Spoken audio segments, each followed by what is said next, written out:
You are now listening to the Soul and Wonder Podcast, episode 41, Healing with Music, featuring Trevor Oswalt, a.k.a. East Forest. Welcome to the Soul and Wonder Podcast, where the conduits of the body, depths of the mind, and atlas of the soul are explored with devotion. Through cultural exchange, Christopher and Sara and their guests will deliver sacred wisdom from around the globe, uncovering the hidden gems of conscious living and holistic healing, all to empower you on your journey of self-discovery. And now, here are your hosts, Christopher and Sara.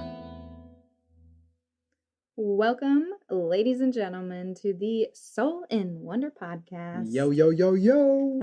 We are your hosts, Christopher and Sara. What's happening, guys? We're so happy to have you. What a beautiful, beautiful interview we have for you in this episode with Trevor Oswalt, a musician by the name of East Forest, whose mission in life is to share with the world his music, which he refers to as, quote, the medicine I need to make it in this world, end quote. Yes, that is precisely why we got Trevor on the show, because he resonates with us. His music is phenomenal. It'll take you on a journey. And it will take you on a journey, as I share in the beginning of the episode. But before we get into the interview, we want to share a little love note with you. Someone by the name of Sandwoman left us a great review on iTunes. She says, excellent podcast, ! I'm really enjoying it so far. Great job, Christopher and Sara. And she left a bunch of hands clapping emojis. Well, Sandwoman, whomever you may be, we are happy you feel this way because we pour our heart and soul into this podcast. This is, as we've said before, kind of, I don't know, what would you call it? A little selfish bit about our business because we get to have such wonderful conversations with such inspirational people. But we want to make sure that you're getting valuable information from this. So leave us a review, 5 stars, hint, hint.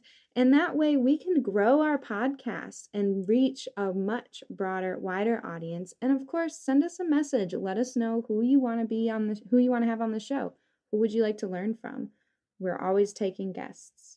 That is right. So just to recap a little bit before we dive into this interview with Trevor, a.k.a. East Forest. We just got back from Sarasota, Florida, and what a trip it was. It was so much fun. We had such a great time, and it was not all for relaxation, but we did do a lot of that, which was much needed. But we were there speaking at the Solutionary Health Festival. And just what a beautiful festival, a lot of wonderful people. Shout out to Solutionary Events for what they're doing in the vegan community.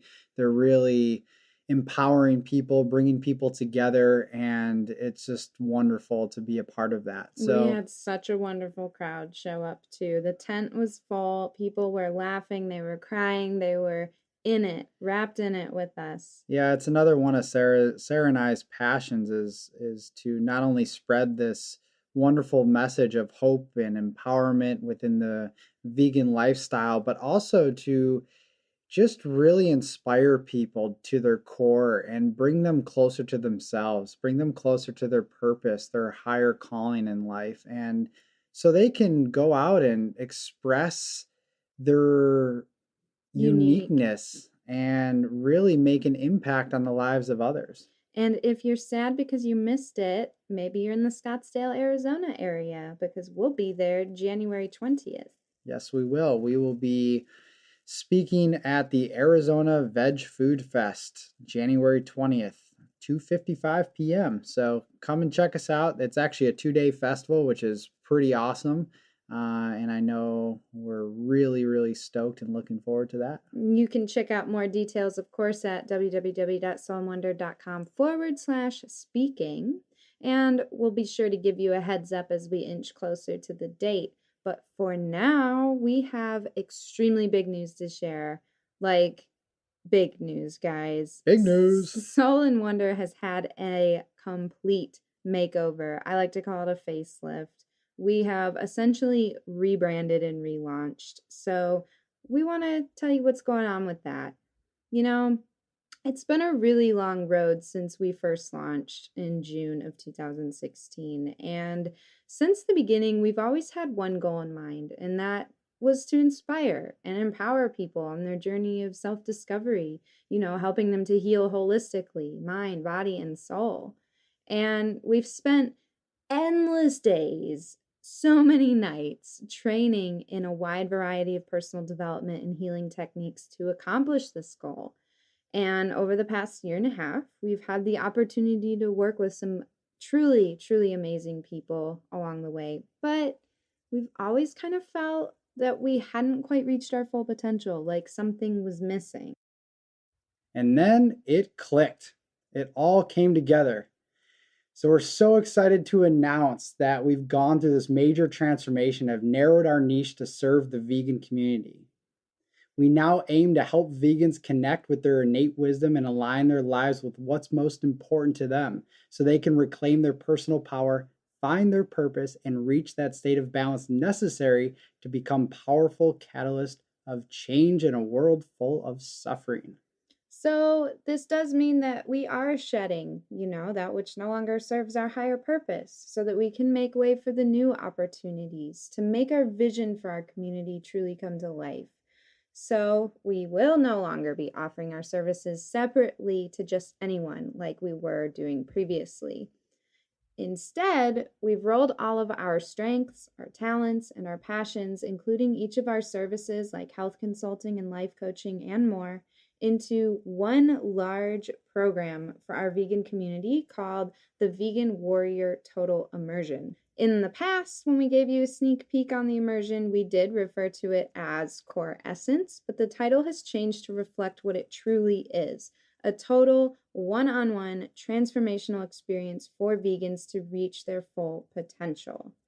And we've also created an online Vegan Warrior Academy that will house our upcoming book.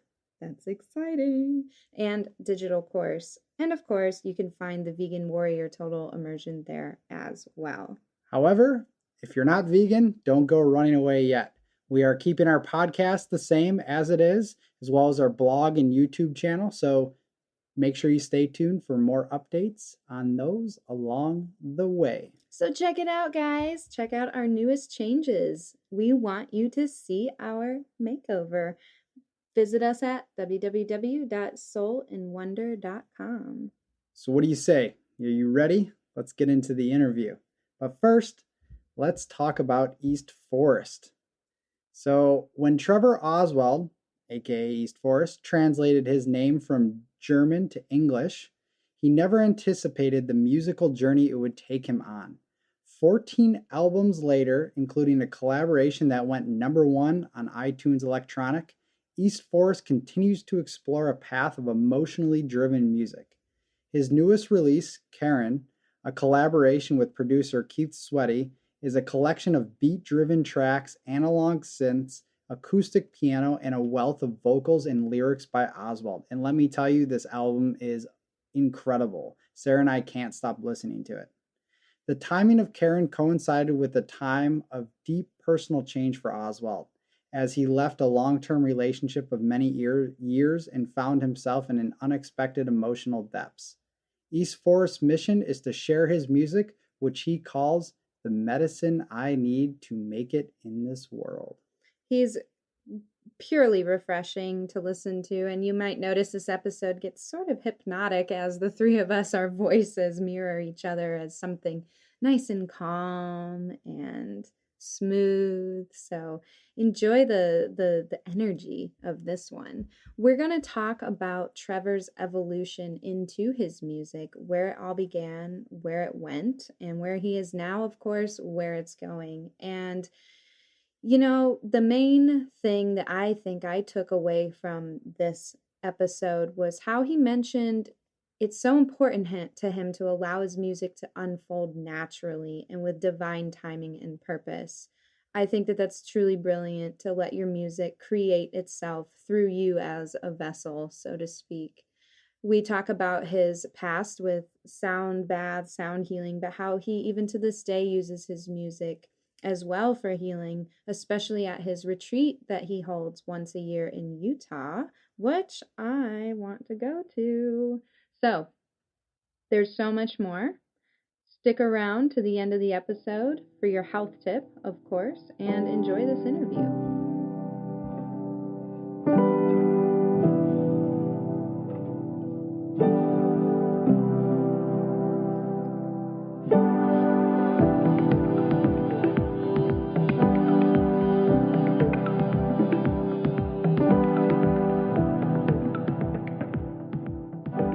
All right, ladies and gentlemen, we are super stoked to have Trevor on the show with us, also known as East Forest. Thanks for coming on the show, Trevor.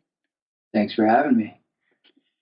Well, it's, we've always wanted to get some artists on the show. We like to keep a diverse show here, and your music has been extremely influential and inspiring to us for a few years now. And I was first exposed to you when, kind of just through Spotify.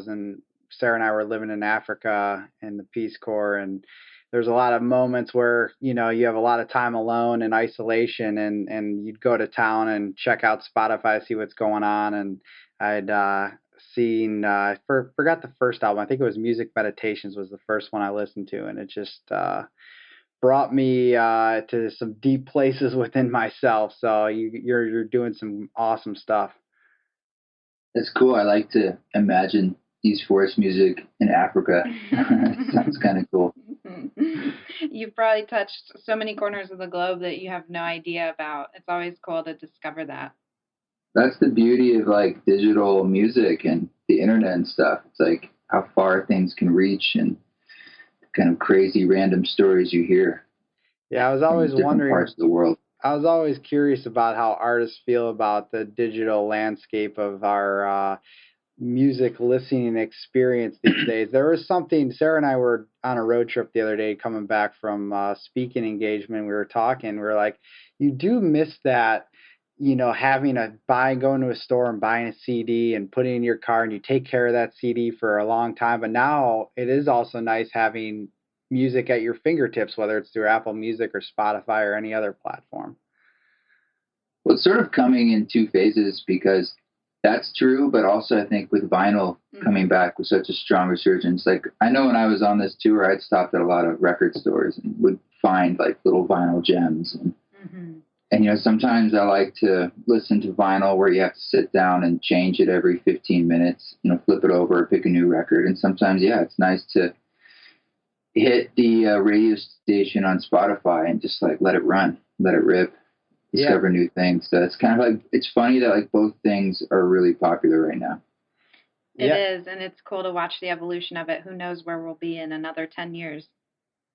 It'll probably be a chip in your brain, and just think about who you want to listen to. Plain. Yeah, well, it'll tell you what to think and what you should listen to, and it'll probably be right. I don't know if I'm ready. I feel about that. It's coming. So, Trevor, your music is truly transcendental and magical. We can say that as it's been a major component of our spiritual journey, as music always has been. But you can always, we always feel gravitated towards the artists who we feel are feeling the same things while they're recording that music. So we're curious, take us back to your roots a little bit. When did you start making music? How old were you? Give us the whole scoop on the background. Well, music's been a part of my life as a kid growing up, but obviously I wasn't doing the things I'm doing now back then. I think it was more just being ensconced in music in school. So, the usual things like band and choir and a lot of singing stuff. It was just part of my life, and I just enjoyed it. But it was more group things. And when I got to college, I took piano lessons as a kid, but I was not very good at it, and I really didn't like it at all, because it was a lot of just sort of playing sheet music and stuff, and I've never really liked being told what to do, and I was always a really obstinate kid, and I'd probably say, safe to say I'm an obstinate adult, I guess. And in college, they had Steinway pianos everywhere, because I guess the Steinway daughters went to that school, and so whenever they went there, as a vestige of that, they had given them all these pianos, and I think they had about 70 of them, and they were always tuned, and they tuned them multiple times a year. So it was the first time that I'd ever like sat down and even played just like a major C chord or something on a real instrument, and it sounded so good. Like I had a really shitty piano at home growing up, so it did not sound good. And so I think it was a real discovery process for me about sound itself and the idea of a proper instrument creating something pleasurable and sort of complex in its reproduction of that sound. And so that really lit a fire in me of just wanting to play another chord and another chord. And then I started just writing really simple sort of pop songs and getting into that whole world. And that just spurred on this process of playing the piano more and more and more for fun. And, you know, it was a long journey. I mean, I was really no good at it, but it helped me to just, by creating, I just slowly got better. Mm-hmm. And so I started just recording. This was around the time, I think, when digital music, you could just started to be able to record on computers in a real, like, in a real more easy way. And I remember I lived in New York City and I just moved there, and my grandmother had passed away, and she had left me just $2,000 as part of an inheritance. And I was like, okay, what am I going to do with this? And initially I was going to buy a motorcycle, which was not a great idea considering I didn't know how to ride a motorcycle. And I just thought this was a smart idea. And I found one on eBay, and I remember it was on like the Upper East Side. And I didn't even know, like, if I purchased this thing, how I was going to get it down to where I was living in the city, because I can't ride, you know. But for some reason, I tried to buy it. And in the last few seconds of the auction, somebody else swooped in, purchased it. I didn't get the sale. So alternatively, I, for some reason, thought, well, I guess I'll use that money and I'll buy some audio equipment. I'll get a little, like, M-Box recording system. And I had one of those early iMacs. And I bought that instead. And I started recording a little album. And fast forward, you know, over a decade later, I started, just kept making music. And the East Forest thing came about later in my life, sort of more in a Saturn Returns type period, when a lot of things were shifting, a lot of things were falling apart in my life. And I was looking for something different. And I was also having a lot of shamanic experiences and just really diving a lot deeper and not chasing the same sort of games anymore. And I wanted to make music that was for myself, and I wanted to make music that had nothing to do with a certain commercialization. And it was just truly for myself to use as a tool, a meditative tool, shamanic tool. And I just got into that for about a year, really casually, sort of a side project. And that became my first record, The Education of the Individual Soul. Great. Which was it was a powerful experience for me. And that kind of lit the fire that brought me to talking to you today. Wow, you know, it sounds like your journey into the evolution of East Forest was really a true expression of that soul connection within yourself, that awareness of the oneness, you know? It felt, you know, the initial impetus for making the music, I didn't really know what that, where it was coming from. I was just sort of listening to an intuition. But I remember when I did listen to that record, and I was using it at the time. I'd had psychedelic experiences that had inspired me in the past, or I had moments of that where I was just like, I didn't really have any context for it, but there was something very special about a feeling or communication, sort of like a soul intuition, and I was sort of chasing that. I was like, what is that? You know, what is that information? What is that lesson, or what is the message I want to hear? And I think it's not that different than, in the same way, we're all sort of yearning to be back with a certain source energy. Yep. You could call that God, you could call it whatever. I mean, all of us. And we're chasing it in different ways. Some people, it's very intentional. Some people, it's through religion. Some people, it's through Monday Night Football and beer. They don't even maybe realize it. But, they're kind of going down a weird avenue. But they're looking for some kind of solace and some kind of fighting against the separation that they feel deep down. And so I was chasing that too. And for me, it was through music and sound. But I do remember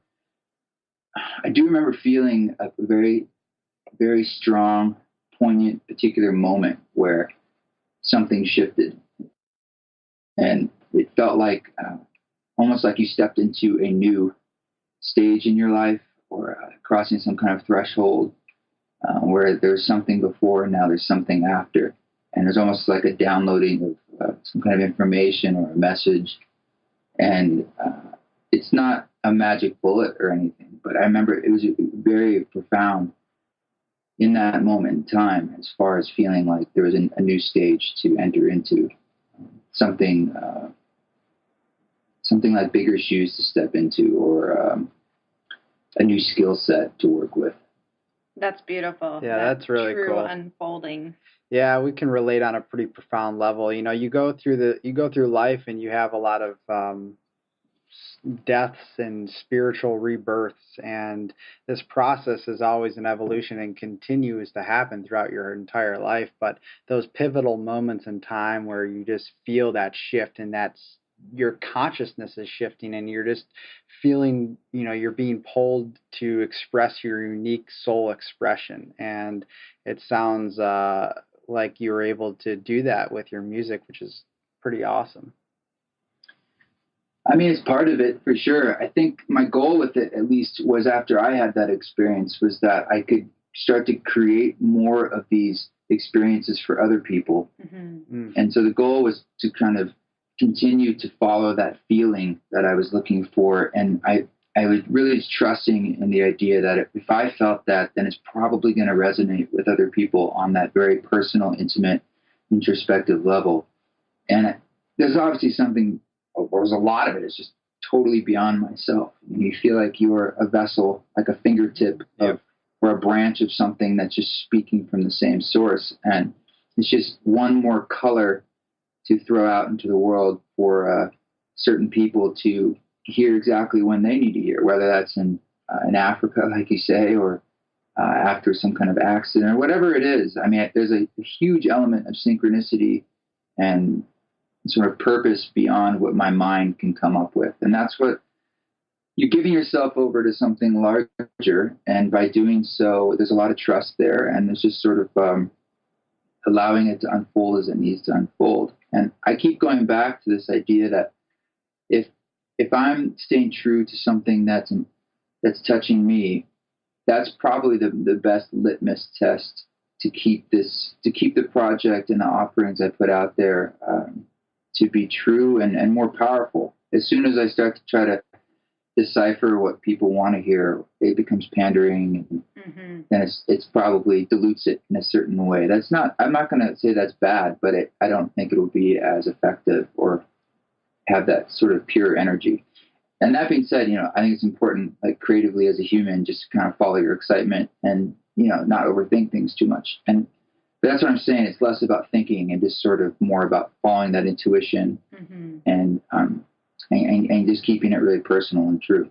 Absolutely. Keeping that vulnerability and transparency, it's like a major components of a journey of authenticity that other people feel magnetized towards, because they yearn for that within their own activities of self-expression too. And it's like you said, you were hoping that whatever you were putting out there or feeling, being led to do, was going to inspire others and move them along in the same direction that you felt drawn towards. And, that's something that we can relate to with our speaking engagements and things. It's like you said, you become this vessel to just let channel inspiration, this energy.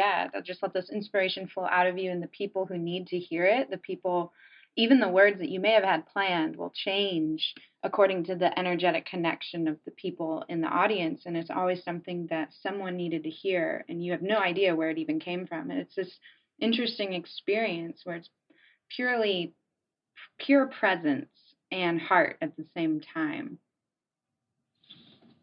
Yeah, right. We just need to be flexible, I suppose, as people, and just pay attention. Absolutely. And it's not that complicated. But there's no easy prescription, because we fall into these traps as individuals, as egoic people, and that's normal.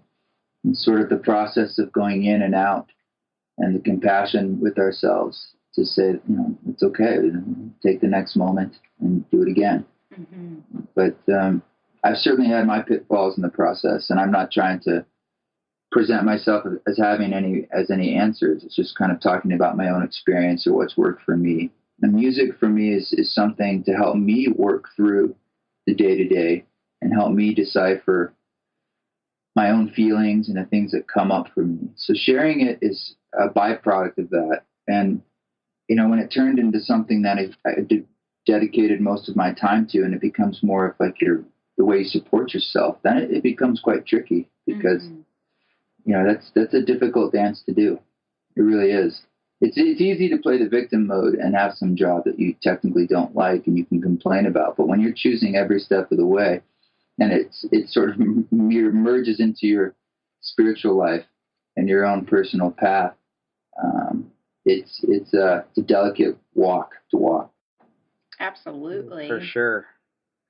Now, I know that you have a lot of experience leading sound baths or sound healing ceremonies. Can you share what that is like for maybe somebody that hasn't been a part of that, or how you got involved with that? Is that kind of one of the first steps that you took into where you are today? Yeah, I mean, all sorts of music offerings, anything from traditional performances and concerts and rock clubs like this tour with Trevor Hall that we just finished, to more meditative things, to work, done a lot of things in yoga festivals, and then further down that spectrum to pretty esoteric, long-form, ambient, shamanic circles. And that is how this project started, and that was leading people in psychedelic work with music, and particularly with psychedelic mushrooms, psilocybin. And basically finding a particular process and work with that medicine, combining it with music that's live and improvisational based, to, as you say, be free in a moment to channel something and to guide them where it needs to go in that moment, which is really the opposite, I would say, of a performance. Mm-hmm. And by doing that for several years, just on a technical level, it forced me to figure out how to play for hours and hours and hours by myself. So that's what the looping came from that. And needing to do something that was, gentle and had a particular feeling to it. That kind of created this patient, ambient, layered sound. And I was doing a lot of hiking and gathering these field recordings, and sort of became this tapestry of looping and very slow moving chords and melodies, and the field recordings woven in, sort of a nature-based approach. And I would record a lot of these for myself. And so some of my records are from that, some of the earlier ones. And some are studio records. That is something I worked on in the studio.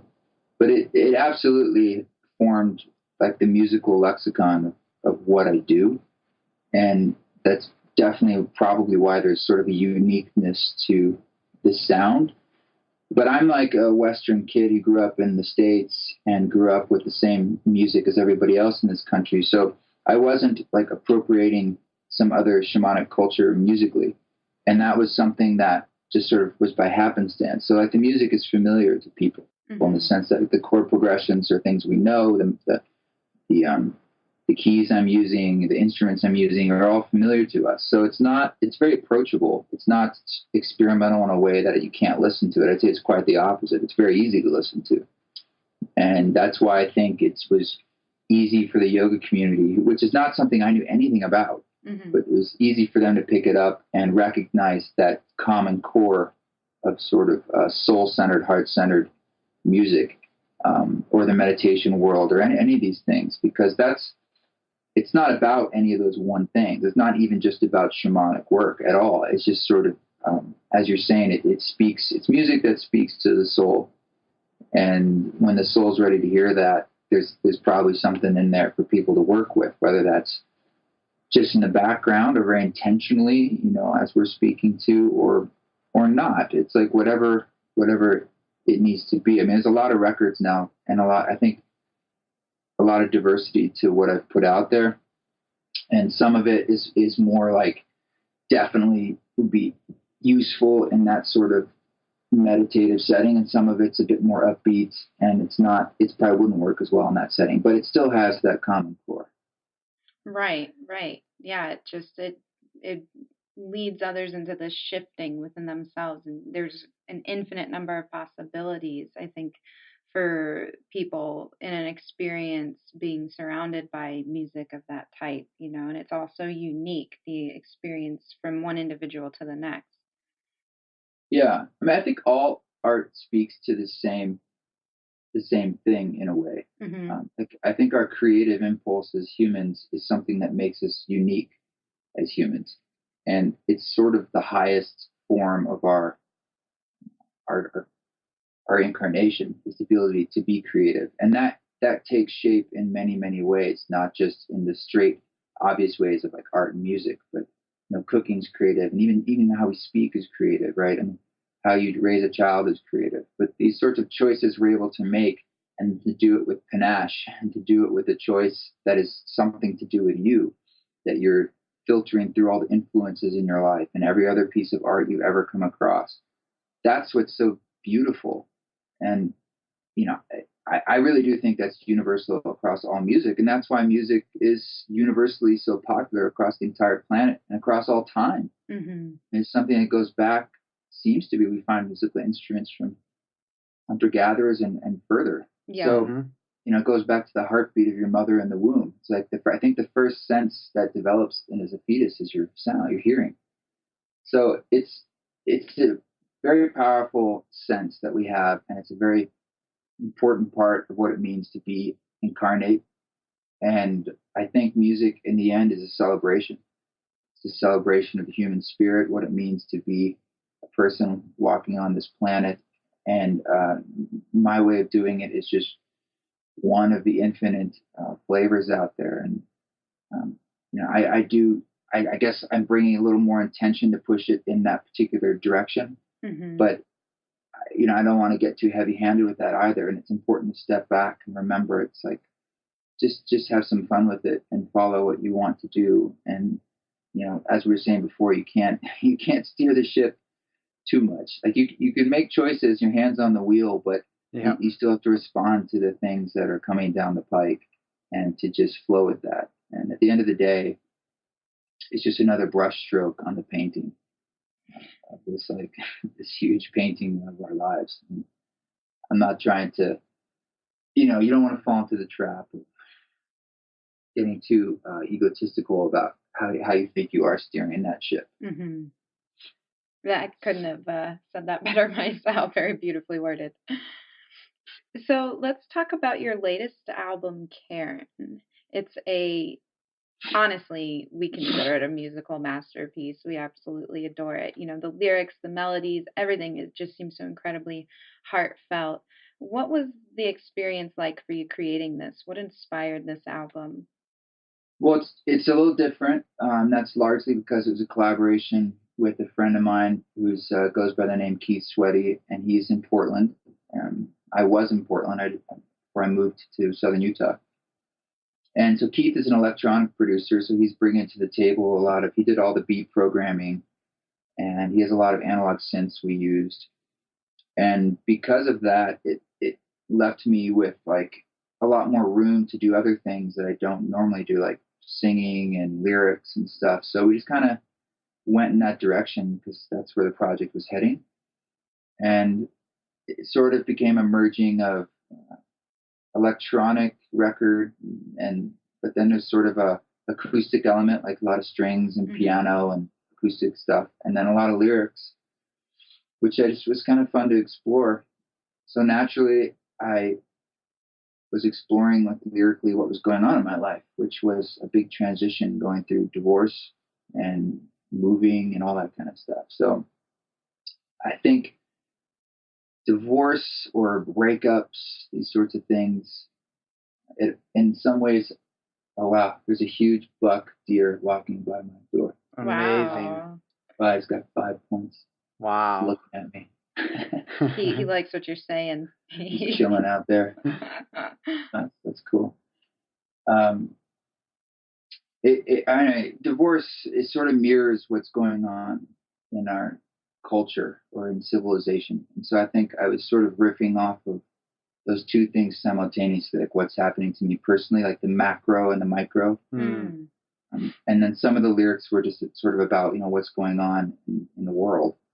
But I found a lot of parallels there.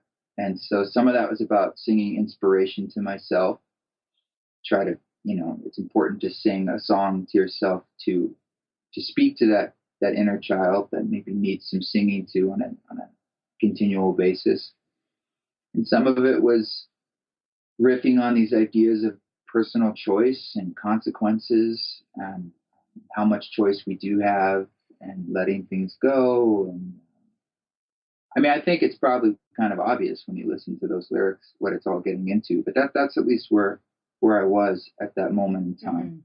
And I wanted it to be about something that I knew. And I feel like if you stick with personal themes, it's something you know. Absolutely. But it's good to hear that you enjoy it. I mean, I think it's a good record, but I also was nervous at the time that maybe it was steering too far from the common core of what East Force is all about. But again, that was a good example where I was just trying to trust, like, look, this has happened and this is going somewhere, and it's important to me to like let it go where it wants to go versus me steering it and being, oh, it needs to be more this or that. And let it be a moment in time, because that's what at their best what records are. And we did that very quickly too. It was 3 months from start to finish. Wow, that's really quick. That is. Yeah. I saw that you had some people, or I mean, a lot of different people on there, and one was I can't remember names, but some of the strings from My Morning Jacket. Is that correct? Yeah, there's 4 string players, and Thatcher Schmidt was one that was like an individual, and then there's 3 others: Kylie King, Jesse, Mirabai Peart, and with Jesse Detweiler I've worked with, and oh man, didn't mean to put you on the spot. I know. It'll come to me in a second. But they have a little string trio that does recordings, and they have worked. Yeah, they just did like My Morning Jacket's record, and Mirabai works with Joanna Newsom. She goes on tour with her a lot and plays with her. And Kylie King's sister Patty King, who normally plays with them, so I think she's in the Shins right now, and so they have a lot of cool credits. And it was fun to like. I've been arranging for strings over the last couple of years, and each record or project I try to like step it up a bit.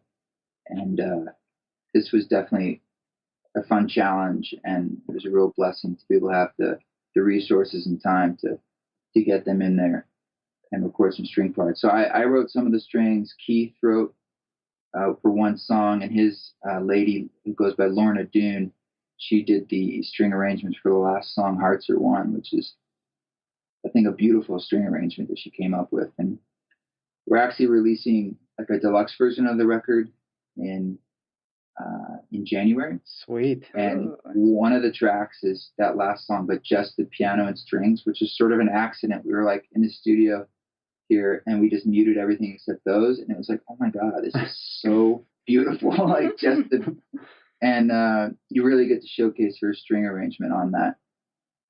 She comes from the sort of a contemporary classical world and did a lot of work with like Philip Glass and all these cool guys in New York, Terry Riley, I think.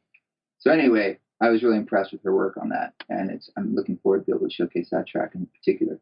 It was such an amazing element, the strings. I just love the feel of it. It rounded everything out and flowed very well. And it's just amazing. Well, back to comment on what you said, initially you were kind of nervous about whether it strayed a little further away from the East Forest sound. And, I personally love it when musicians, or any artist for that matter, in their genre kind of branches out a little bit. And like you said, you were flowing where it was directing you, and it's best to let it kind of drive, let it drive the ship. And I think that it ended up being a really good success for you to have let down that control, so to speak, and just flow with it.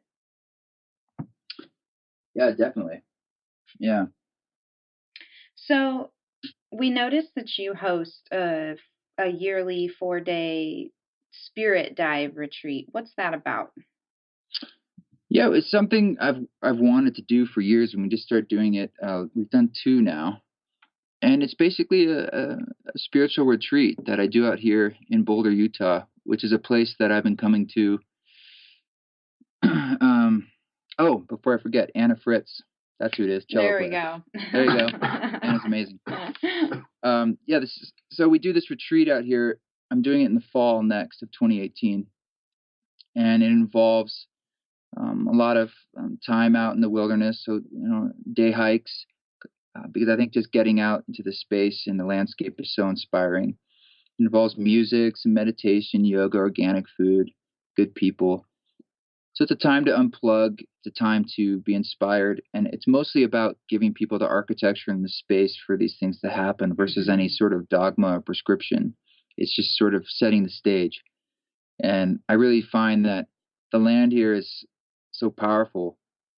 I call it a raw nature diet, because this particular area, besides it being visually stunning, it was one of the last places to be geologically surveyed in the U.S., and it's still not as like sullied by culture, just because it's so far away from things. Wow. And so because of that, the energy of this space is still very strong and very pure. And there's Anasazi artifacts all over the place. I mean, you just find them on the ground. Like when we would go on hikes, and we'd find like little, you can see where the camps were and see some artifacts of that. And that's it connects you to your ancestry. It connects you to the land. And I find that the land itself speaks through people, and it's really just about bringing them here and getting out of the way. And as I was saying, setting the stage, and then powerful things happen for them. As long as they help set an intention of why they're here. Yes. So I'm always looking for different doorways for people to walk through. The music is one of them, and I'm looking in the future to expand into more offerings for people to help explore that inner space and to empower them to make their own choices and to find their own paths. And so this retreat is one of those, and it's something I've been wanting to do for a long time, and it's a great way to feel like still be in service to something larger.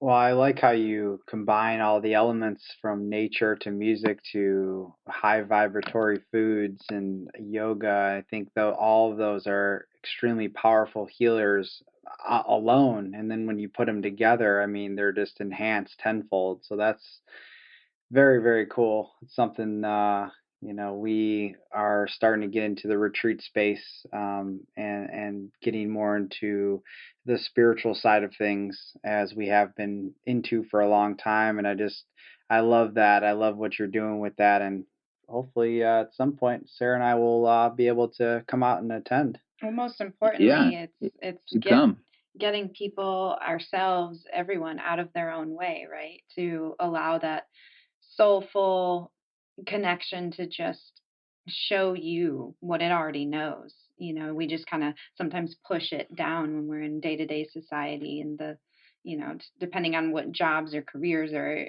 how you live your life, those times away really spark that innate wisdom, reconnects you to it. Well, we've also been so disconnected from nature, and we live in these cities, and we're full of light pollution, and we're not able to even stargaze. And that's a huge part of it, just to be able to look up at the sky and see a starry night. Yeah, absolutely. My God. Yeah. When we lived in Africa, Chris's village was even more remote than mine, and so when I would go to visit him, 3-day bus ride south of where I lived, I was by Kilimanjaro Mountain in Tanzania, and he was just above the border of Mozambique.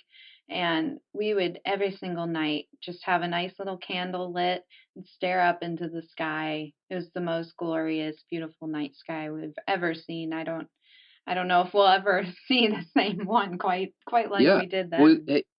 that's something our ancestors dealt with for millennia, right? It's only in the last 100-some years that we have changed that. And so it's our birthright to look up at the stars and to be humbled by our sense of place. And out here where we do these retreats where I live, this is one of the darkest places in the whole U.S. and we're at 7,000 feet. So you can imagine it's like the Milky Way and the stars from horizon to horizon every night is a blessing. We're going. It's super powerful. It really is. And there's something to be said for the simplicity of connecting back to ourselves. It's mostly about just getting some things out of the way. It's like unpeeling an onion. It's like you're already there, and that intuition is already there. It's just about clearing the muck so it can be heard. Yeah. And it's about slowing down or giving space for something to speak to you that's always speaking to you. It's clouded or covered over, whether that's by busyness or our jobs or foods or just our day-to-day modern lives. It can be confusing. And I think the recipe sometimes is through simplicity in a sense. It doesn't make it, I guess it's a simple process, but I wouldn't say it's an easy process. And I'm speaking from my own experience that like I yearn for this too. And I come out here, a lot of that's my own medicine of what I'm looking for. But, look, we all have difficult days and we all have difficult transitions. But I would hope that, or I found that when we can allow something to speak to us, and including just our own intuition, that's something we need to cultivate. And it's something that's sort of like a garden. So it does take a bit of intention for you to give that room to speak to you and to strengthen that muscle. Yes. Very well said. So for our listeners who are interested in following your music or looking for more information on this amazing retreat that you're doing, you said in the fall, where can they follow you? Where can they find you? Everything's at eastforest.org. So not eastforest.com. That takes you to a Chinese language site, I think. But eastforest.org, and there's a retreat tab, and I've got a lot of info and a little video about it. And I think if people feel called, they'll know. Yep. And all the music's there and everything else. And then if you're just looking for music in general, besides my website, it's easy to find anywhere else on your favorite music source or player, or even just Google if you type in East Forest. There's a lot to dig into. I'd say just follow your intuition and you'll probably take you in the right place. Wonderful. Thanks for the beautiful and refreshing conversation. We always love talking with inspirational and people like yourself, and we really enjoyed it. Well, hey man, ditto. Just doing my thing. Happy that this conversation can get out and bring a little light to the world, I hope. Perfect. Well, thanks for coming on the show, Trevor. Thanks, guys. Well, that was delightful. Yes, very. I enjoyed talking to him. What a wonderful soul. Yes, and I am so stoked to check out his retreat. Oh my God, that sounds so nice. It does. Well, I thought it would be fitting for our health tip of the episode to be about sound baths, because some of you might be like, what is a sound bath? So a sound bath is an experience in which gongs, singing bowls, other musical instruments are played in a way to promote a more relaxed mind and nervous system. So if the person who's doing a proper sound bath knows what they're doing, they will guide listeners on a journey of self-discovery, inner exploration, and it just really promotes that deep relaxation and peace, your expansion of consciousness. It helps to open the body's entire energetic system. And, it's kind of like what Trevor was talking about with his retreats. It's a very on the spot, in the moment. What's the word I'm looking for? Not trying to fill in the blanks, but my mind doesn't work. I'm so relaxed after that interview. It's improvised. That's the word I'm looking for. Where the musician is feeling the energetic field of those around them, and they know how to intuitively let that music flow through them. Remember the one we went to? Oh, that was incredible. She was so talented. This woman was playing like 10 different instruments in different ways, walking around the room, literally bathing us in the sound. Reverberates through your body. It was intense. Talk about crazy. And, you just show up, you sit down or you lay down and you simply listen and stay present with the sounds and stay present with what you're experiencing. And of course, different sound baths are unique. Sometimes more physical sensations are felt, or sometimes you go on an emotional journey. Other times people will even see things like colors, shapes, images, almost kind of like a dream. And occasionally a sound bath will activate that higher mind, where people will receive creative insights, or perhaps they'll work out issues they couldn't solve prior to that. So whatever your experience, a sound bath is there to ultimately relax you and bring you to that state of, ultimate peace. Of course, when you do find a good place to go get a sound bath, make sure that you show up without wearing any super strong scents like cologne or perfume or any strong essential oil smells. You don't want to disturb others in the room. Of course, don't touch the equipment because that is for them, not for you. And try to arrive early so that you can be settled and ready at the start time. There's nothing worse than going to like a meditation session and people showing up 5 or 10 minutes late, because then it disturbs those who are in the room. I think that just about covers it.